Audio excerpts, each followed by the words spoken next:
रुक जाओ रुक जाओ रुक जाओ। नमस्ते, म डाक्टर उत्तम कुमार शर्मा। ल आउनुहोस् यहाँहरूसँग बसेर म टिकटकमा भेटिएका मेडिकल भिडियोजहरूको रियाक्सनहरू दिन चाहन्छु। हेरौँ, सुरु गरौँ। सो आज चाहिँ म एकदम रिसमा छु। मलाई एकदमै रिस उठिरहेछ। रिस उठ्यो भन्दा नि एकदम चित्त दुखिरहेछ क्या, मनै दुखिरहेछ क्या। सो यो फोटो हेर्नु नि, यो फोटो मैले भर्खरै देखेँ, डक्टर स्टोरी नेपालले हालेको थियो है। सो यो फोटोमा के भइरहेछ कतिलाई त थाहा होला, अब थाहा नभएको मान्छेलाई चाहिँ म भिडियोमा भनिदिन्छु है। र यो सो माथि देख्नु भएको छ क्लेप्सेला भन्ने एउटा अर्ग्यानिजम छ र यतापट्टि चाहिँ सबै औषधिको लिस्टहरू हो क्या। त्यो सामान्य औषधिदेखिबाट लिएर कडा खालको महँगो खालको सुईवाला औषधिसम्मसँग सबैमा चाहिँ के भएको छ, रेजिस्ट्यान्ट भनेको छ क्या। कुनै पनि यो कीटाणु मार्नको लागि चाहिँ काबिल छैन। सबै यता देखाएको औषधिहरू चाहिँ रेजिस्ट्यान्ट भइरहेछ क्या। औषधिहरू पनि सबै फेल खाइसकेको छ। अब के गर्नु यो मान्छे, गाह्रो पऱ्यो नि यो मान्छेलाई। अब यो अहिलेको एकदम बिटर रियालिटी यो भएर गइरहेको छ। यसमा हामीहरू सबैजना सिरियस हुन अत्यन्त आवश्यक छ। यो चाहिँ पक्का पनि हाम्रो ल्याबमा ससेप्टिबिलिटी टेस्ट गरेकै हुनुपर्छ। यसमा चाहिँ क्लेप्सिएला भन्ने अर्गानिजम जो चाहिँ सम्पूर्ण एन्टिमाइक्रोबियल्सहरू भनेको ब्याक्टेरियाहरूलाई मार्ने एन्टिबायोटिक्सहरूसँग रेजिस्टेन्ट छन्। त्यो भनेको एउटा भयावह सिचुएसन हो, जसलाई हामीले हाम्रो मेडिकल फ्याटर्निटीले, यससँग सम्बन्धित औषधि व्यवसायहरूले र हाम्रो सर्वसाधारण जनताहरूले र पेसेन्टहरूले पनि बुझ्न जरुरी छ। किनभने हामीहरू जथाभावी औषधिहरू किनेर खान्छौँ, दुईटा ट्याब्लेट लिएर ठिक भएपछि बाँकी खाँदैनौँ, डोज कम्प्लिट गर्दैनौँ भनेपछि कस्तो हुन्छ भनेदेखि त्यो ब्याक्टेरियाले चाहिँ आफूमा रेजिस्टेन्ट भनेको त्यसलाई चाहिँ यो माइक्रोबियल्सहरू भनेको एन्टिबायोटिक्सहरूले छुँदैन। त्यस कारणले यसमा सचेत हुन अत्यन्त जरुरी छ। र यो भाइले देखाउनु भएको भिडियोमा म 100% सहमत पनि छु। तपाईँ कति घन्टा सुत्नुहुन्छ? एकैछिन यता सुन्नुहोस् है। जो मानिस दिनमा 4 घन्टा सुत्छ उसलाई heart attack, diabetes, brain stroke, सम्झन सक्ने क्षमतामा ह्रास, डिप्रेसन जस्ता विभिन्न खाले शारीरिक समस्याको रिस्क 80%ले हुन्छ। यदि तपाईँ 5 घन्टा सुत्नुहुन्छ भने यो रिस्क तपाईँलाई 60%ले हुन्छ। र यदि तपाईँ 6 घन्टा सुत्नुहुन्छ भने तपाईँलाई यो रिस्क 30%ले हुन्छ। तर यदि तपाईँ 7 देखि 8 घन्टा सुत्नुहुन्छ भने यो रिस्क तपाईँलाई 0%ले हुन्छ। त्यसैले आफ्नो व्यस्त जीवनलाई म्यानेज गर्नुहोस्, व्यवस्थित गर्नुहोस् र सुत्ने समयलाई लम्ब्याउनुहोस्। अब यो भिडियोमा हेरेर मलाई कस्तो लाग्यो भनेदेखि स्लिप चाहिँ एकदमै इसेन्सियल छ प्रत्येक व्यक्तिहरूको लागि, र उसले आफ्नो अप्टिमम हेल्थ मेन्टेन गर्नको लागि स्लिप एकदमै जरुरी छ, अथवा निन्द्रा आरामको एकदमै जरुरी छ। यदि कोही व्यक्ति 7 घन्टाभन्दा कम सुत्छ भने उसको चाहिँ 11%ले चाहिँ हार्टको रिस्क हुने सम्भावना बढेर जान्छ। यदि ऊ 7 घन्टाभन्दा बढी 1 घन्टा बढी सुत्छ भने उसको चाहिँ 7% को रिस्क रहन सक्छ। र जुन भिडियोमा देखाइएको पर्सेन्टेजहरूमा चाहिँ म एग्री गर्दिनँ। तर के छ भने रिस्क चाहिँ हुन्छ, स्ट्रेस हुन्छ। यो मैले जुन तथ्याङ्क दिएँ यहाँहरूलाई, यो चाहिँ एउटा स्टडीले देखाएको तथ्याङ्क हो। 2 प्याकेट जीवनजललाई 2 गिलास भातलाई खाइदिने अनि तपाईँको किडनी फेल्न भए कस्तो हुन्छ अनि? साथीहरू, तपाईँले यो जीवनजल पानीलाई चाहिँ 1 प्याकेटलाई 1 लिटरमा बनाएर खाने हो। तपाईँलाई गुलियो हुन्छ अनि छिटो ठिक हुन्छ भनेर चाहिँ तपाईँले धेरै धेरै खाने होइन कि, उल्टै त्योले चाहिँ हजुरको शरीरमा डिहाइड्रेसन बनाउँछ, अझै किडनी फेल गर्छ। त्यसै कारणले गर्दाखेरि मात्र 1 प्याकेटलाई 1 लिटरमा बनाएर खानु होला। अब यो भाइले जुन भिडियोमा देखाउनु भयो, उहाँको भनाइ 1 प्याकेटलाई 1 लिटरमा खानुपर्छ, एकदमै राम्रो कुरो गर्नुभयो। तर उहाँले जुन भन्नुभयो 2 गिलास पानीमा 1 वटा प्याकेट हालेर खानाले किडनी बिग्रिन्छ भन्ने कुरोमा म सहमत छैन। किनभनेदेखि सबैलाई त्यो लागू हुँदैन। जसको किडनी बिग्रेको छ, जो किडनीको समस्यामा छन्, जसलाई चाहिँ डायलाइसिसको जरुरी छ, जसलाई चिनीका रोगीहरूका छन्, जसलाई चाहिँ इलेक्ट्रोलाइट्स बढी मात्रामा शरीरमा भइरहेका छन् र किडनीले फाल्न सकेको छैन भने त्यस्ता व्यक्तिहरूलाई किडनीको लोड हुन सक्छ र किडनी नै बिग्रिन्छ भन्ने छैन। तर स्वस्थ व्यक्तिले खाएमा बिग्रिहाल्छ भनेर म पनि भन्दिनँ। तर उहाँ भाइले भने जस्तै गरेर 1 लिटर पानीमा मिलाएर 1 प्याकेट खानुहोस् अथवा आधा प्याकेटलाई आधा लिटरमा बनाएर खानुहोस्। एकैचोटि खानुपर्छ भन्ने पनि त छैन। ग्रेजुअली स्लोली शरीरले भ्याए जति किसिमले र आफ्नो निड अनुसारले खानुपर्ने हो। भोलि बिहार मैले ब्याचलर सकेपछि मैले कोही जब गर्दा मैले आन्दोलनमा गएको थिएँ। आन्दोलनमा चाहिँ मैले आगो लागेको भन्ने जाने भने सुने भने कोही मान्छे भेटेँ भने होइन, त्यो मान्छेलाई चाहिँ मैले सिटामोल हो, ज्वरो आएको निको हुन्छ, टाउको दुखेको निको हुन्छ भन्दै फ्युरोसमाइड लगाइदिने हो। त्यसपछि पीडा के हुने रहेछ भन्ने कुरा त्यो मान्छेले त्यही बेला थाहा हुन्छ। अब यो भिडियो हेरेर चाहिँ मलाई एउटा जोक भनेको हो कि जस्तो लाग्यो। किनभनेदेखि एउटा फ्युरेसमाइड भनेर जुन भाइले भन्नुभयो त्यो चाहिँ शरीरमा भएको पानी र लवणहरू अथवा इलेक्ट्रोलाइट्सहरूलाई शरीरबाट बाहिर पठाउने हो, जो स्वस्थ व्यक्तिले दिने, स्वस्थ व्यक्तिले खाने होइन, स्वस्थ व्यक्तिलाई दिइने होइन। जो बिरामीहरू छन्, जो प्रेसरका रोगी छन्, जो मुटुका रोगी छन्, त्यस्ता व्यक्तिहरूलाई डक्टरको सल्लाह अनुसारले दिइने बहुत जटिल कुरो, क्रिटिकल मेडिसिन हो। सिटामोल भने जस्तो गरेर सबैले बाहिर बजारमा जताततै पाइने र खाने किसिमको औषधि होइन। पक्कै पनि भाइले यो जोक एउटा कस्तो फ्रस्ट्रेसनको रूपमा, कसैलाई रिभेन्जको रूपमा भन्नुभएको एउटा कुरो हो कि जस्तो लाग्यो।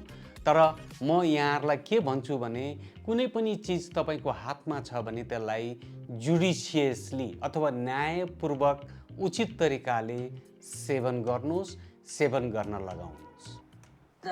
रुक जाओ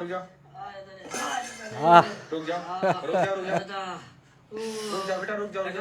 नहीं रुक जाओ, हमने चेक करना है तो पहले कितनी पथरियां और कहाँ पे। रुक जाओ, यहीं पे रुक जाओ। कम से कम बेटा 8 से 10 पथरियां हैं। कितने साल से परेशान हो? 3 साल से परेशान हो बेटा। तुम्हारी सारी समस्या समाधान हो जाएगा, ठीक है। रुक जाओ, हाथ लगाओ। पथरियां करो, नहीं निकलवानी है? नहीं निकलवानी तो यहाँ करने क्या है? रुक जाओ, हटो। हाथ यहाँ बिल्कुल मत लगाना, मुझे चेक करने दो। पथरियां पहले इकट्ठा करने दो, यहीं पे है। रुक जाओ, रुक जाओ, बिल्कुल हिलना मत, हमको औषधि लगाने दो। रुक जाओ।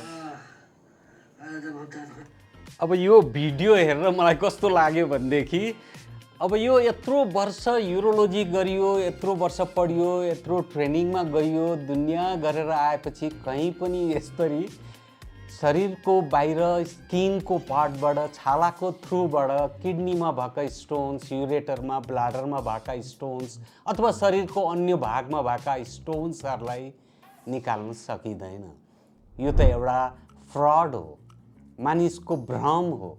यो मानिसहरूलाई झुक्क्याउने प्रवृत्ति हो र यसले सायद त्यो गर्ने मान्छेको गुजारा चल्ला, तर त्यो बिचराको पत्थरी अथवा स्टोन निको हुँदैन।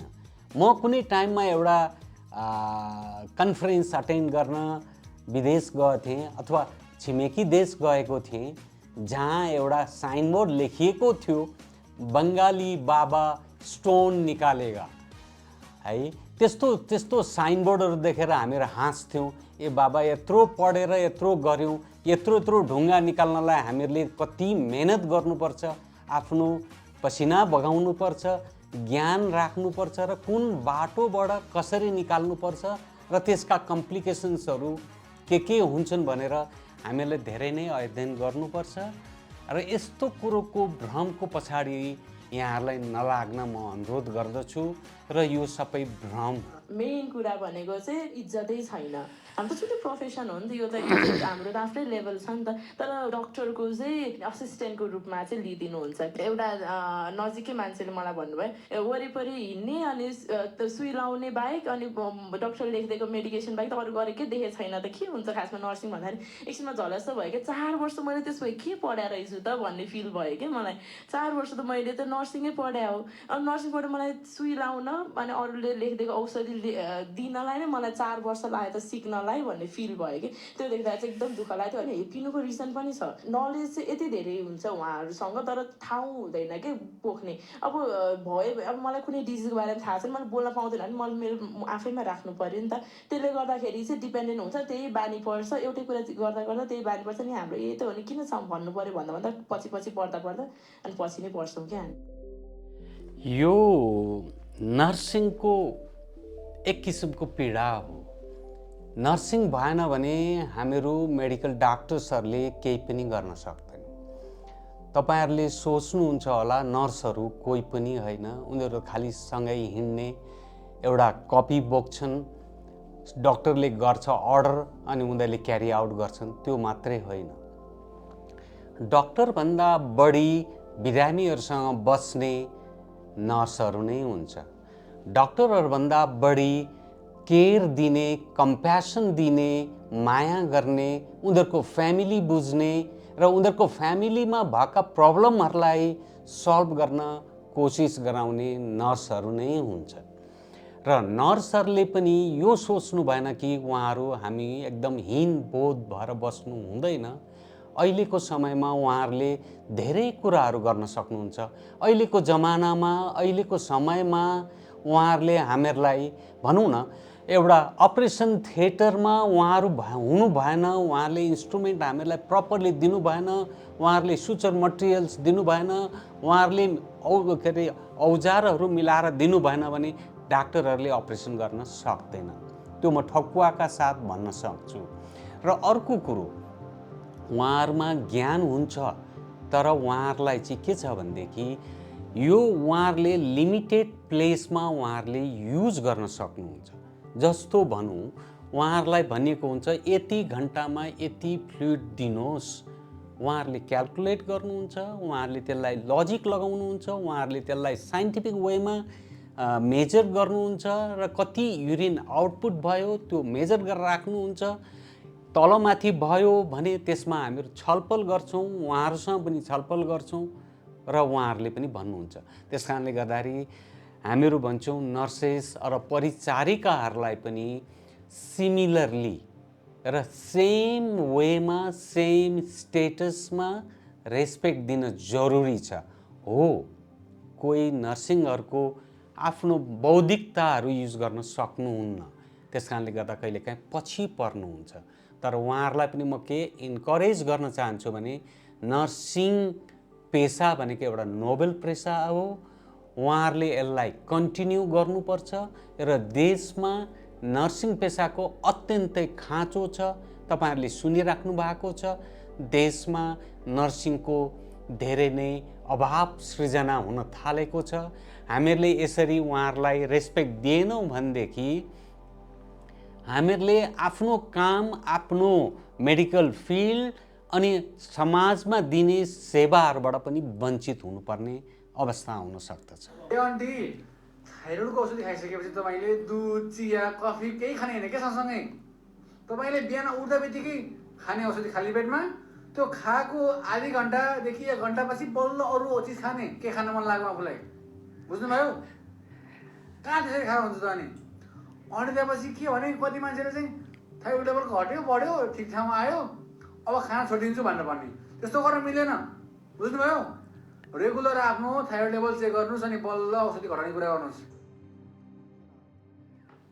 अब यो मैले हेरेँ यो भाइले लेखेको भनेको भिडियो थाइरोक्सिन खाना के अरे औषधि खाने बित्तिकै खानेकुराहरू खानु हुँदैन यो सही हो खाना खाने बित्तिकै औषधि खाँदाखेरि यो चाहिँ कस्तो छ भने एउटा स्ट्यान्डर्ड बुकहरुमा के भनिएको छ भनेदेखि कि खानासँग खायो भने इरेटिक एब्जर्प्सन तलमाथि एब्जर्प्सन हुन्छ खाना सँगसँगै यो चाहिँ आन्ध्रमा गएर एब्जर्ब हुने कुराहरू हुन्।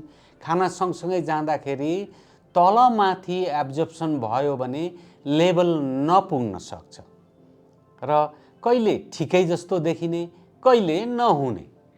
त्यसले गर्दाखेरि चाहिँ यसलाई चाहिँ के भनिएको छ भने मानिसहरूलाई भन्दाखेरि जहिले पनि खाली पेटमा खानुहोस्, त्यसको केही समयसम्म केही पनि नखानुहोस्, त्यो कम्प्लिटली एब्जर्ब हुनलाई केही समय लाग्छ, त्यस पछाडि आफ्नो रेगुलर मेडिसिन्सहरू खान सक्नुहुन्छ।